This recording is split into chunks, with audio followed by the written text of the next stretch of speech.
បាទជំរាបសួរបងប្អូនខ្ញុំមកជួបបងប្អូនសារជាថ្មីទៀតហើយបងប្អូនថ្ងៃនេះខ្ញុំនាំបងប្អូនមកមើលរុក្ខជាតិមួយទៀតហើយពាក់ព័ន្ធនឹងសុទ្ធបុរាណខ្មែរយើងណាបងប្អូនហើយរុក្ខជាតិនេះផងដែរឈ្មោះថាបាយក្រៀមបងប្អូនហើយបាយក្រៀមនេះមានសព្វគុណច្រើនតែពេលវេលាដ៏ខ្លីលោកគ្រូឆ្លៀតឱកាសមកចែករំលែកជាធម្មទានដល់បងប្អូនហើយបងប្អូនស្ដាប់ទៅយកទៅព្យាបាលសុខភាពបងប្អូនហើយដើម្បីកុំឲ្យខាតពេលវេលាយូរសូមបងប្អូនទស្សនាវីដេអូរបស់ខ្ញុំបាទផ្ទាល់តែម្ដងសូមអញ្ជើញបងប្អូនបាទបងប្អូនណាថ្ងៃនេះខ្ញុំបាទគ្រូឱសថបុរាណជ័យទឹកបានដើរមកកំពង់រាបនៅម្ដុំភ្នំប្រសិទ្ធនេះស្រាប់តែឃើញរុក្ខជាតិមួយទៀតហើយបងប្អូនហើយខ្ញុំឈប់ទៅមើលថតទុកឲ្យបងប្អូនមើលហើយនឹងស្ដាប់ជាឱសថបុរាណខ្មែរយើងណាបងប្អូនហើយរុក្ខជាតិនេះផងដែរបងប្អូនណាគេហៅថាបាយក្រៀមបងប្អូនហើយរុក្ខជាតិនេះជាឱសថយើងដែរសិទ្ធិបុរាណខ្មែរយើងដែលដូនតារបស់យើងបានបន្សល់ទុកមកហើយលោកគ្រូបានដើរទៅឃើញលោកគ្រូនឹងឲ្យបងប្អូនមើលឲ្យច្បាស់សិនមុននឹងលោកគ្រូ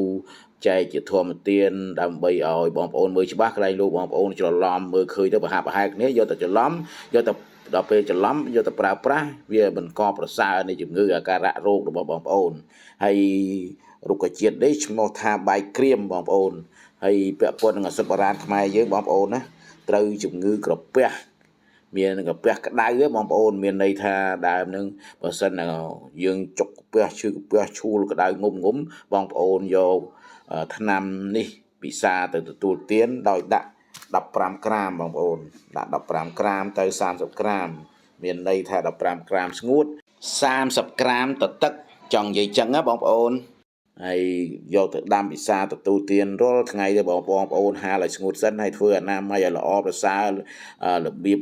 កច្រាំបានអនាម័យលាងទឹកលាងអីសម្អាតតាមអនាម័យឲ្យបានស្រួលបួលបងប្អូនយកទៅដាក់ដាំពិសាទទួលទានទៅដាក់ទឹក2លីត្រកន្លះក៏បានដែរយកទៅពិសាទទួលទានរាល់ថ្ងៃធ្វើឲ្យកាពះអានឹងកប់ជំងឺកាពះក្តៅកណាឈឺកាពះចុកកាពះនេះក៏បៅងុំនឹងទៅ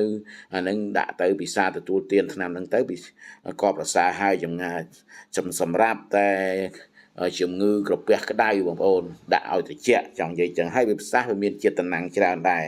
ចង់និយាយចឹងណាបងប្អូនហើយទី1ទី2ជាថ្នាំកូនខ្ចីបងប្អូនណាបើសិនបងប្អូនមានប្រពន្ធកូនមានបងប្អូនមានញាតិញោមអីនឹងនៅចិត្តខាងអីឈឺដល់សម្រាលកូនហើយដោយអត់លហាត់លហើយមិនសូវស្រួលខ្លួនទាន់ដៃទាន់ជើងយកថ្នាំនឹង15ក្រាមដែរស្ងួតដោយហាលដូចខ្ញុំនិយាយខាងលើអញ្ចឹងហើយខ្ញុំនិយាយច្រើនកុំឲ្យវីដេអូវែងបងប្អូននឹងធុញខ្ញុំសង្ខេបខ្លីៗឲ្យបងប្អូនស្ដាប់បានច្រើនពេកស្ដាប់បានហើយយកទៅភាសាទទួលទានទៅនឹងក៏ប្រសើរមានកម្លាំងកំហែងវិញប្របែមាត់ស្លាំងលហាត់លហើយមានខ្យល់ចេញតាមខ្ជិងើងដោយសារអស់កម្លាំងពេលដែលយើងសម្រាលខ្លួនកូនមកអស់ឈាមអស់ជួរទៅវាធ្វើឲ្យយើងលហាត់លហើយទាន់ដៃទាន់ជើងឲ្យយើងរឹងដៃរឹងជើងឡើងវិញនឹងថ្នាំហ្នឹងបងប្អូនក៏ប្រសើរណាស់ដាក់ដូចខ្ញុំនិយាយអំបញ្ញទៅនឹងជាសះស្បើយពីអាការៈជំងឺរបស់បងប្អូនដែលកូនក្រោយពីសម្រាលបុតរួចហើយចង់និយាយចឹងហើយទី2បងប្អូនទី3ធ្វើឲ្យយើងយកអានឹង15ក្រាមទៅបងប្អូនយកឱសថបាយក្រៀមនេះប្រាក់15ក្រាមយកស្ងួតទៅបងប្អូនទៅពិសាទទួលទានទៅរាល់ថ្ងៃទៅកាលណាបងប្អូនមានជំងឺធុំបាយនឹងក៏ជំងឺដែរបងប្អូនការធុំបាយហូបតែពី3ម៉ាត់ដល់កភ្លាមលែងចង់ហូបលែងនឹកឃើញបាយមានន័យថាជំងឺយើងធុំបាយដល់យើងហូបអានឹង2-3ឆ្នាំទៅធ្វើឲ្យយើងឃ្លានបាយបានដូចជាច្រកខុសចឹងនឹងថ្នាំហ្នឹងបងប្អូនតែមួយឆ្នាំ2ឆ្នាំទៅបាយបានវិញហើយលែងធុំបាយហើយកាលណាយើងធុំបាយណាយបាយសិនយើងដាំពិសាទទួលទានទៅវាធ្វើឲ្យធុំបាយណាយបាយហ្នឹងក៏ប្រសើរឡើងបន្តិចម្ដងធ្វើឲ្យយើងលែងមានជំងឺនឹងហើយចង់និយាយចឹងណាបងប្អូនអាកណ្ដឹងទុកយូរទៅធ្វើឲ្យយើងកាពះកាន់តែរួម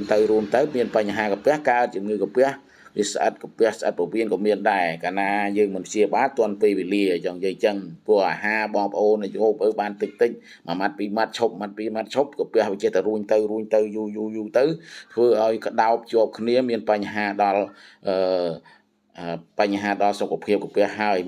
តែមានបញ្ហាដល់សុខភាពកាពះមានបញ្ហាដល់សារពាង្គកាយយើងហើយអាស៊ីតកាពះវាខ្លាំងវាជាប់គ្នាវាធ្វើឲ្យរលាកកាពះធ្ងន់ធ្ងរព្រោះនៅក្នុងកាពះហ្នឹងវាមានអាស៊ីតកាពះ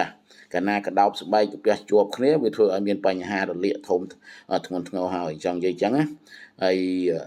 នឹងទី3បងប្អូនទី4បើសិនជាបងប្អូនបាយបានហើយដូចកញ្ច្រកខុសហើយបងប្អូនបន្ថយអាហ្នឹងឬក៏ឈប់ហូបក៏បានដែរមានន័យថាវាជាហើយចង់និយាយចឹងណាមិនចេះតែហូបរហូតទេវាហូបរហូតក៏បានដែរប៉ុន្តែវាហូបយូរទៅវាបាយវាឆ្ងាញ់យូរទៅខំប្រឹងនឹកឃើញចិត្តតែឃ្លាននេះឃ្លាននោះច្រើនទៅវាធ្វើឲ្យយើងធាត់វាកើតជំងឺធាត់ទៀតអញ្ចឹងសារពាង្គកាយយើងតែជ្រុលពេកក៏មិនបានដែរពាក្យថាពេកកុំឲ្យវាពេកឧទាហរណ៍ទៅបាយឆ្អែតពេកកុំខ្ជិលពេកកុំអាសាពេកកុំដេកច្រើនពេកកុំធ្វើការឲ្យហួសកម្លាំងពេកអាហ្នឹងអាពាក្យថាពេកហ្នឹងគឺបរាជ័យក្នុងជីវិតរបស់យើងហើយយើងធ្វើរកផ្លូវកណ្ដាលបងប្អូនណាហើយបើសិនជាបងប្អូនស្ដាប់នៅវីដេអូនិងមើលវីដេអូនេះហើយបងប្អូនខមមិនចូលក្នុងវីដេអូនឹងក៏បានហើយដាក់លេខទូរស័ព្ទក៏បានហើយលោកគ្រូនឹងបកស្រាយបញ្យលឲ្យបងប្អូនបានដឹងច្បាស់លាស់នៅរុក្ខជាតិផ្សេងក្រៅពីនឹងក៏បានដែរឬក៏រោគគាបជាធីអីទាំងប្រមាណក៏បានដែរបើបងប្អូនដាក់ទៅលោកគ្រូបញ្យលតាមនឹងហើយលោកគ្រូត្រួតរោគបងប្អូនទៅថាបងប្អូនឈឺអីនឹងលោកគ្រូប្រាប់ចង់និយាយចឹងណាបងប្អូនបើសិនជាបងប្អូនពេញចិត្តនៅលោកគ្រូចែករំលែកជាធម៌ទាននេះពេញចិត្តលោកគ្រូសូមបងប្អូនចុច like ចុច share ចុច subscribe ឲ្យខ្ញុំបាទម្នាក់មួយបងប្អូនបើសិនបងប្អូនមិនទាន់ចុច subscribe បងប្អូនចុច subscribe ម្នាក់មួយដើម្បីលើកទឹកចិត្តលោកគ្រូឲ្យលោកគ្រូថ្ងៃក្រោយដើរប្រឌិតរូបភាពតាមកំពង់រាបព្រៃភ្នំក្រំថ្មដើម្បីយកមកចែកជាធម៌ទានដល់សុខភាពបងប្អូនបំរើបងប្អូនក្នុងលក្ខណៈប្រសើរសុខភាពឡើងដើម្បីឲ្យបងប្អូនអាយុវែងចង់និយាយចឹងបងប្អូនហើយនៅជាចុងក្រោយនេះលោកគ្រូគ្មានអ្វីវែងឆ្ងាយទេលោកគ្រូសូមបញ្ចប់សេចក្តីដ៏ខ្លីតែមុនបញ្ចប់សេចក្តីដ៏ខ្លីនេះសូមបួងសួងនៅព្រះអរិយបុគ្គលទាំងឡាយក្នុងលោកមានព្រះអរិយបុគ្គលជាដើមសូមឲ្យព្រះអរិយបុគ្គលទាំងនោះថែរក្សាបងប្អូនសូមឲ្យបងប្អូន